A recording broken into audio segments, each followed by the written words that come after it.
Music in the Spoken Word has now been a weekly fixture, get this, for 96 years. The first broadcast was back on July 15th, 1929. Today, Music in the Spoken Word reached roughly 6 million people in 50 countries via radio, TV, and internet. Members say it's a major honor to be part of the choir. I've wanted to be a member of the choir since I was about 15 years old. I remember watching a session of General Conference with my grandparents, and my grandma at the time said, "That could be you one day." And it just stuck. And, you know, I never actually thought that I would be here, but you don't know unless you try. What a great story there. Today's event included a 30-minute pre-show, the broadcast itself, and a celebration afterward that included a recognition from the National Association of Broadcasters. Well, as you might guess here, Music in the Spoken Word is the longest-running continuous program in the country. That's amazing. Now, as the Tabernacle Choir marks this milestone, it's important to note that KSL Radio and Television and our parent company, Bonneville International, have been proud partners of Music and the Spoken Word since the beginning. Carol Makita looks back at the history of this beloved broadcast. The idea of a choir began with Latter-day Saint pioneers. They sang at a church conference 29 days after arriving in the Salt Lake Valley. And now the Tabernacle Choir at Temple Square has become one of the oldest and largest choral groups in the world, reaching millions with international concerts. 5, 4, 3. But most often with its weekly broadcast, Music and the Spoken Word. From the crossroads of the West, it is the longest continuing network broadcast. In this business, that record is nothing short of a phenomenon. The first one, July 15th, 1929. KSL's Ted Kimball, the announcer, carried the station's only microphone to the Tabernacle to record that first program carried by 30 stations. Since that landmark day, today, Music in the Spoken Word is broadcast on 2,000 radio and television stations. Music, in my opinion, speaks to people in a way that nothing else can. And so it's an honor to be a part of that. You hear about so many people that have different religious backgrounds, no religious background, but they feel something, they feel a tie to heaven that's so personal and beautiful.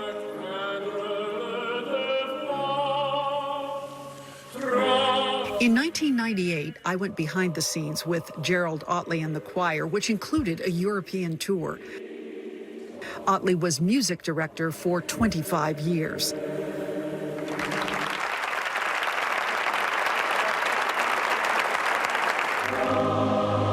Craig Jessup was music director for 13 years. To have been a little part of it for a time was just one of the greatest honors of a lifetime, Carol. Mac Wilberg has led the choir now for 17 years. We are now going all over the world.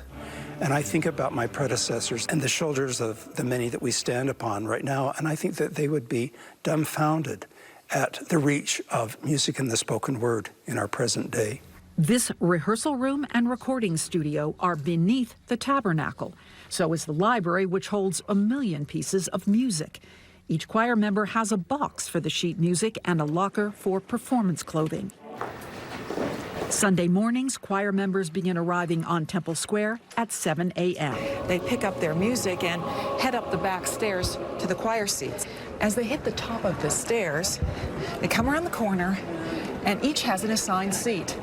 It's rehearsal before the broadcast. Now you see what the choir sees. By 7:25, they begin vocal warm-ups. The musicians of the orchestra at Temple Square arrive at 8, and by 8:30, everyone begins a run-through of that day's program. Then they take a break at 9:15. At 9:30, the broadcast begins. In the early 2000s, the producer sat in the Tabernacle control room with his crew, but the show's director, linked by miles of cables, was in the broadcast booth in the conference center. Roll tape. Roll 6. Sometimes the program is recorded wherever the choir is traveling.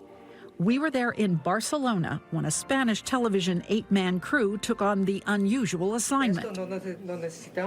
Fortunately, producer Ed Payne spoke Spanish.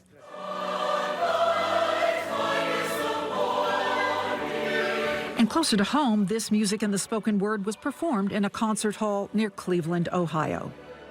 The spoken word part of the broadcast is a 3-minute inspirational message originated by Apostle Elder Richard L. Evans. He delivered those weekly messages for 42 years. Then for 18 years, it was Spence Kennard. Lloyd Newell followed as host for 34 years. His faithfulness. Now Derek Porter has been the host for a year. Our job, our calling, our mission, if you will, is simply to deliver to the world feelings of peace and hope and confidence through music and a simple message. As we look to the future, we only want to be better and better. It only energizes us more to be the best we can possibly be and to reach as many people as possible. And so we plan and intend to be here for another 5,000 weeks. The choir in its beloved home, the Salt Lake Tabernacle, hopes to inspire generations to come. Carol Makita, KSL 5 News, Salt Lake City.